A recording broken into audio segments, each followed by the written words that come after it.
siang saudara, kembali bersama saya Jihan Novita di Pusat Data Litbang Kompas, Menara Kompas, Jakarta.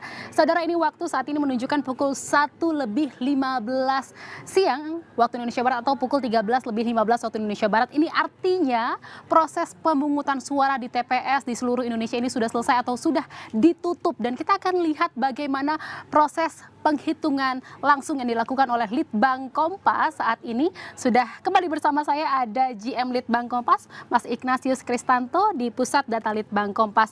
Mas Kris, ini waktu sudah menunjukkan pukul 13:15 waktu Indonesia Barat. Ini artinya TPS sudah ditutup, proses pemungutan suara juga sudah selesai. Artinya juga pemungutan atau hasil penghitungan suara ini sudah mulai dilakukan. Kita bisa intip bagaimana hitung langsung yang dilakukan oleh Litbang Kompas saat ini. Ya, pemirsa, kita tunjukkan ya. Sekarang kan lagi proses hitung langsung itu. Nah, di sini kita coba lihat di hitung langsungnya itu hasilnya bagaimana. Ini kita lihat dari 12 TPS tadi. Betul, ya, 12 TPS tadi yang sudah selesai kan di Indonesia Timur ya. Iya. Indonesia Timur. Coba kita lihat yang ada di Indonesia Timur sebarannya ya. Ini mungkin dari TPS Capres Cawapres ini masih kosong ya, masih belum? Kosong ya. Ya. Karena memang baru saja ditutup TPS-nya. Ya. Dan belum mulai penghitungan suara, namun kita lihat untuk di wilayah TPS yang lainnya, ini sepertinya sudah ada yang masuk. Ya. Ya, kita lihat di wilayah timur atau TPS wilayah timur bagian Indonesia. Sambil menunggu, saudara, saya akan perlihatkan kepada Anda inilah suasana terkini di Pusat Data Litbang Kompas saat ini.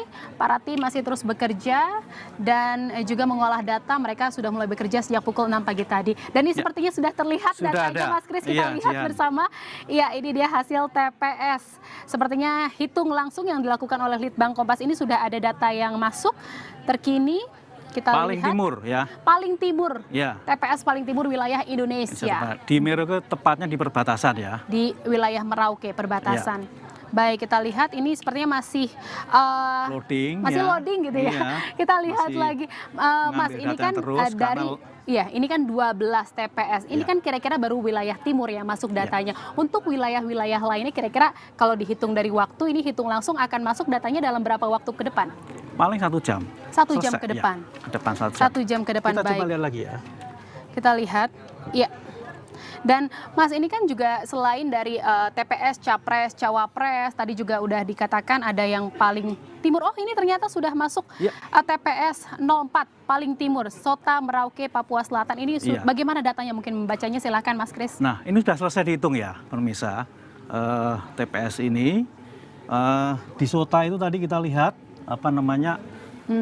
sudah masuk 100%, 104 diperoleh dari 02 pasangan Pak Prabowo dan Gibran. Kemudian 03 itu mendapat 12%.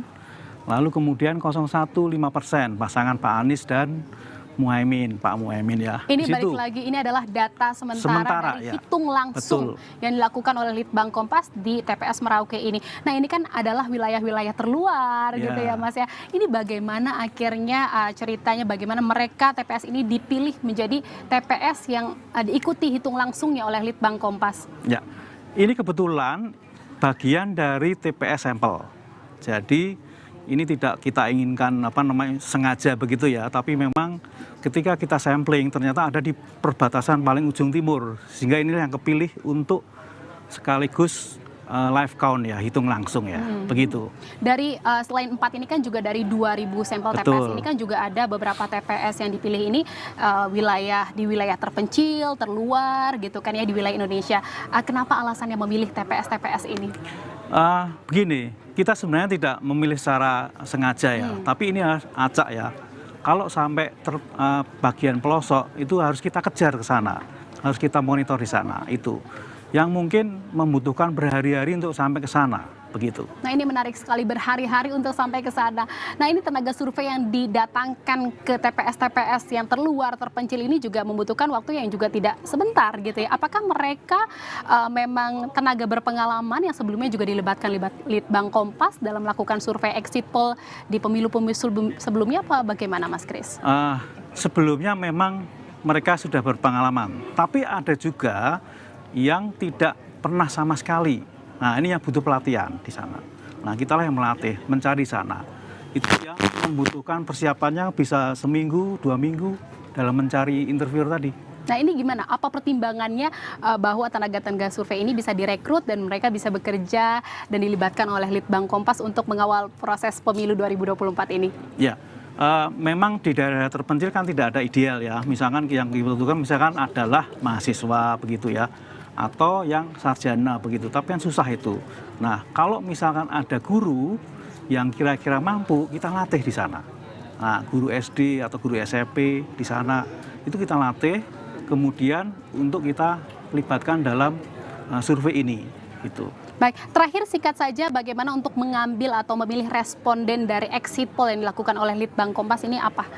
Kalau exit poll itu adalah dari pemilih yang keluar dari TPS setelah menyoblos ya, itu kita ambil 4 responden di setiap TPS. Nah, kemudian kita wawancarai, setelah satu diwawancarai selang 30 menit kita nunggu lagi. Ada lagi yang keluar, kita wawancarai lagi, begitu. Oke baik, balik lagi ya ini kita informasikan juga kepada pemirsa Kompas TV bahwa memang Litbang Kompas atau hitung cepat yang dilakukan oleh Litbang Kompas ini dibiayai secara mandiri oleh Kompas gitu ya, agar menjaga kredibilitas dan juga independensi dari survei yang dilakukan oleh Litbang Kompas ini. Baik, terima kasih Mas Kris, nanti kita akan ngobrol lagi. Terima kasih, saudara, kembali ke studio, ada Audrey di sana.